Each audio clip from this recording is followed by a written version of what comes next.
You ever formed a cult? Maybe just ran it for a little while just to see what it was like? Well, if you haven't and you've always wanted to, then here you go.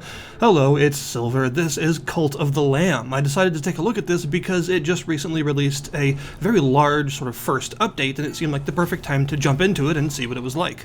In terms of how it plays, it's kind of interesting because it's sort of two different things joined together. You've got a sort of dungeon crawling roguelite-ish portion, and you've got your cult management portion that you do outside of that, and a whole bunch of other stuff, including some mini-games like playing Knucklebones and going fishing. So there's definitely a lot of variety here when it comes to the gameplay, but the first thing to talk about, of course, is the visuals, because they are gorgeous. The game looks really, really good. It has a very adorable style, but it also has some really twisted and dark, creepy stuff in a lot of places because, well, it's about cults and things, and including some sort of Lovecraftian entities that are these sort of weird dead gods, and the whole thing is presented in a sort of cutesy but disturbing way that I quite like.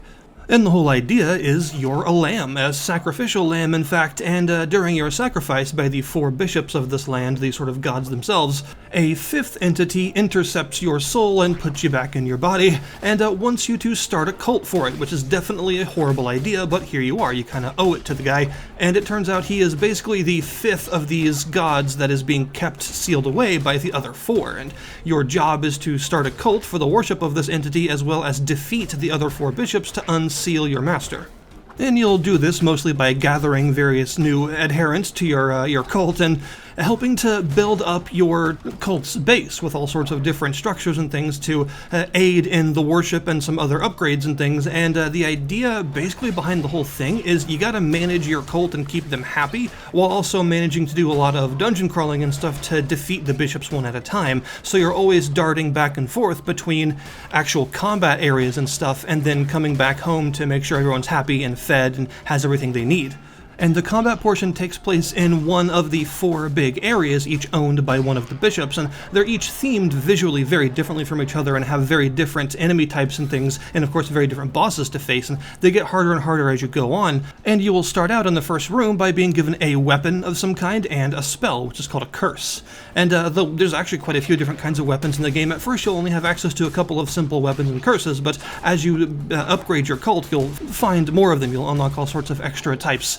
And these weapons and spells, curses, they also have a sort of Roman numeral next to them that denotes their tier, and higher tiers just do more damage and have stronger effects, which becomes very important later because, you know, as you go through these areas, they get harder and harder, like I said, so you'll want to start out with higher tiered gear from the beginning because the initial starting gear will be fine at first for the first area, but once you get to later areas, this is not going to be enough. The enemies will have too much health, and you'll need some better stuff. So this is impetus to make sure that your cult is doing well so that you can get plenty of upgrades and make yourself stronger for the dungeon crawling portion.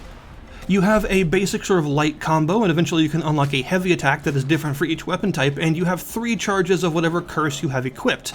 And enemies drop these red orbs called fervor that recharge that red orb up there, and that is the fuel for your curses and your heavy attacks. So you'll want to spend this wisely because it does take a little while to build it back up, and it's very useful for like large groups of enemies and or bosses and things. And you'll find that not only does each area have a lot of different enemy types to face, but there are also a lot of elite enemies of various kinds. They'll have a sort of different coloration. Oftentimes they're physically larger, and they'll have a symbol above their head that will tell you what sort of elite they are. You know, some of them drop poison every time you hit them, some of them drop bombs when they die, and some other things of that nature. So you do have quite a bit of variety when it comes to the enemies that you're facing. Each dungeon crawl is it's got that Slay the Spire node-based map kind of idea, right, that a lot of roguelites are going for, where you go from node to node, and some nodes have very specific things, and others are a more general, like, multi-screen long combat experience, and then eventually you get to a final boss of that area. And there are all sorts of nodes to find, including things like new cultists. You can find and rescue people to add them to your cult, which you'll want to do very frequently, because the more people the better, honestly. And also, your cultists do age, and they will eventually die of old age, so you've got to keep replacing them.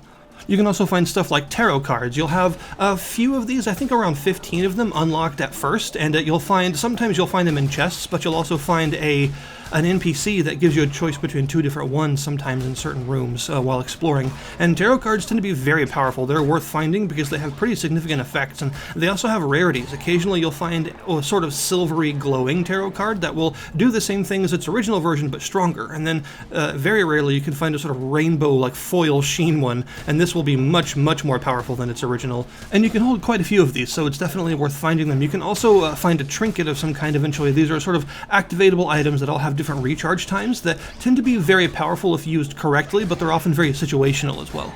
The game is also pretty stingy about giving you health drops, it seems, so you've got to be careful about how much health you're losing because it's sometimes hard to get it back. Occasionally you'll get a run where you'll get kind of lucky and chests will drop hearts pretty frequently, but most of the time that doesn't happen. You can also find these blue hearts that act like soul hearts from the Binding of Isaac. They're just extra hearts that can't be refilled that sort of armor the rest of your health gauge.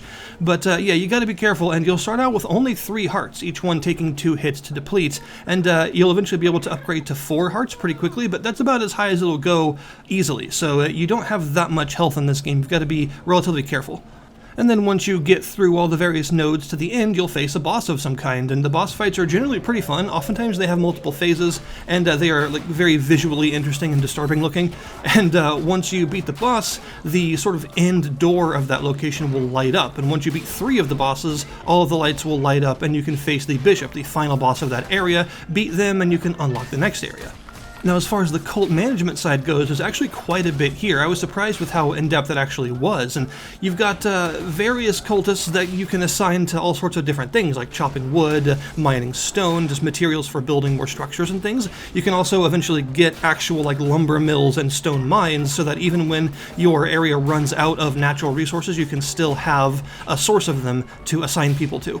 You'll also have an idol, a sort of statue of yourself in the middle of your cult, and you can assign people to worship here all day, and they give this devotion resource, and you can just go by and harvest all the devotion whenever you want, and it can only hold so much, so you're encouraged to come back and harvest it pretty frequently.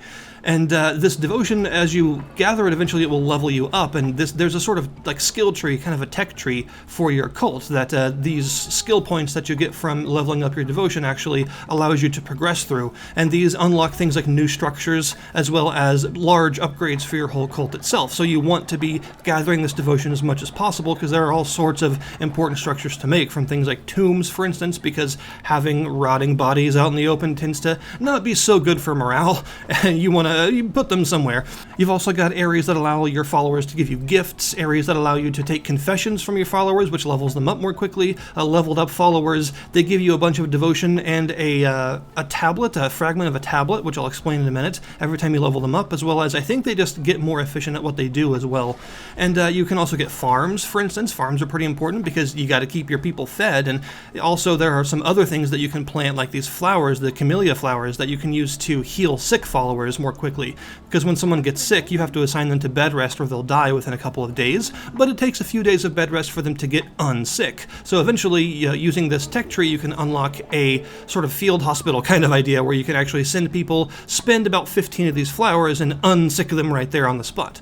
Now, you've also got a church, which is a very important structure because every day you can give one sermon, and the sermon increases your followers' faith. Faith is something that is constantly draining as people get upset and things, and certain events like people dying or people getting sick can heavily reduce faith in large bursts, and if faith gets too low, people will start to actually preach against you and try to convert others in a sort of rebellion against you, and if it gets really low, people will start to just flat out leave. So you want to keep faith as high as you can.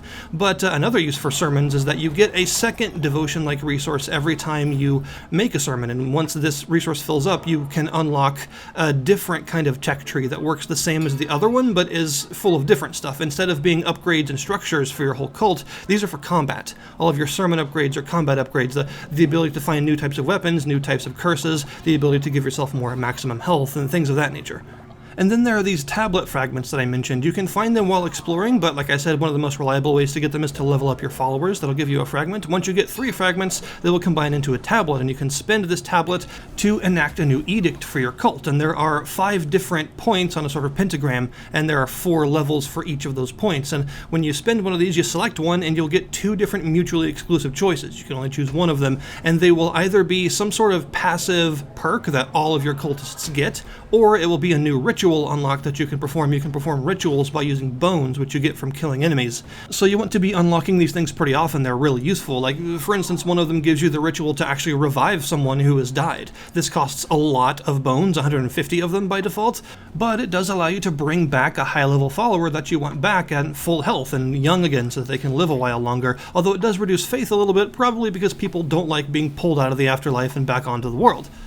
And the more passive edict thingies are stuff like, for instance, one of the foods you can make is a grass gruel. This is pretty much the easiest food to make because grass is plentiful and easy to harvest, but it only does a little bit of nutrition for everyone, and it reduces faith when they have to eat it. But one of the edicts you can pass makes it to where it no longer reduces faith. It doesn't increase the amount of nutrition it gives everyone, so you still have to make a ton of them to keep everyone full, but it does at least allow you in an emergency to make some of it without having to worry about reducing faith. There are a couple of other progression upgrades that you can do in the church as well, depending on what materials you have. You can get these amulet thingies that generally come in 4 pieces, and you get these mostly by helping other NPCs in other areas that you can visit outside of your cult and outside of combat areas. And once you get enough of these, you can spend them to unlock a new fleece, the sort of poncho thingy that you're wearing, and each one has a different skill. There are also 4 major passive upgrades that you can unlock that take the hearts of the bishops, the sort of final boss of the areas, and so you can only unlock these slowly as you kill the big major bosses, but they are large leaps in power. Now, you do have to keep everyone fed. You have a kitchen and you can make all sorts of different things, from bowls of berries to all sorts of cooked meats, and you can gather a lot of these materials by either farming them or by killing enemies and stuff in the combat areas, but you can also fish, for instance, and there's several different fish dishes that you can make from the various catches, so that's always useful to have. And a lot of the foods just help to increase the nutrition of everyone because you have a meter that shows how hungry everyone is. You want to keep this as full as possible or else faith will start to drop. And while you're keeping everyone full and managing all of your other upgrades and sermons and things, you also have to be constructing all sorts of these other structures to improve your cult. Like, for instance, the table that allows you to make more advanced resources, like these sort of wooden planks or these gold bars. These actually take some time because you have to put the materials onto this table and then have a follower go over and start sort of consecrating it to turn it into its improved form. So it does take a little while, and there's also an improved version of this table that allows you to queue up more things at once, so you can keep people working on more advanced materials that you'll need for the higher tier buildings. There's also a ton of visual customization that you can find because there are decorations, many decorations that you can find. Just by exploring around, you'll find blueprints for decorations. Some of them will be general decorations and some of them will be specific to certain areas, so they'll be themed around that area. And you can use your materials to build as many decorations as you want and make your cult look exactly like how you want. And there are various paths you can make, so you can have flooring and pathways and stuff, and there are lanterns and archways and all kinds of things for you to build. And sometimes followers will have missions for you. They'll actually come up to you and want you to do something specific for them, and it will give them a bunch of experience to level up faster, and it will also generally give you some sort of extra benefit to do these missions. And if you ignore the missions, you'll actually lose faith, so it's best to do them whenever you can. But one of these follower missions that you'll tend to get pretty frequently is to keep the area decorated, so people will have you build more decorations to pretty the place up. And I've noticed that oftentimes if people are just kind of idling around or moving in between jobs, they'll actually go and appreciate your decorations. They'll go and hang out under archways and stuff and sort of marvel at them. It's a cute little detail that adds a lot of character to the game. I think character is a good word to describe the game. It's got a lot of it. It's very bright and colorful, it's very cute, but it's also very disturbing and gory. It's got a really nice style to it, and the management of your cult is actually pretty multifaceted and complex enough to be really interesting. You know, this isn't like a dungeon crawler with a tiny management sort of section hanging off of it barely there. This is pretty equal parts management and dungeon crawler. It has a good amount of depth in each portion, and they affect each other, with all of your various cult upgrades often carrying over into making it easier for you to dungeon crawl in the harder areas, and a lot of the materials and stuff that you're going to be getting in the combat areas are going to be brought back to your cult to improve it. So they have a nice sort of back and forth. I did mention there are some other places you can go aside from your cult and the combat areas, and sometimes you'll find NPCs around and they'll unlock new destinations for you to travel to, so you can go to a dock to fish and talk to a fisherman who will give you some rewards for catching certain kinds of fish. You can go to this old shack where you can play a dice game called Knucklebones that's actually pretty fun. It's a fun little mini game, and you can unlock more NPCs that are harder and harder because they just get better at the game. Their AI is better, and you can bet some coins. You need coins to build just about everything, and you'll also need them for a couple of other types of upgrades. trade, so having gold coins is very important, and you can actually bet coins on this game to win large sums of it.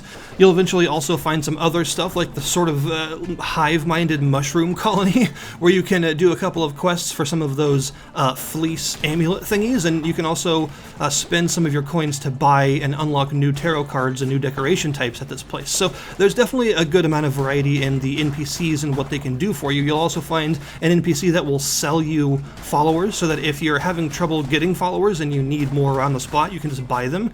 And you'll also find an NPC that can sell you seeds, so if you're having food problems, you can spend some coins to get some seeds to plant in your farms.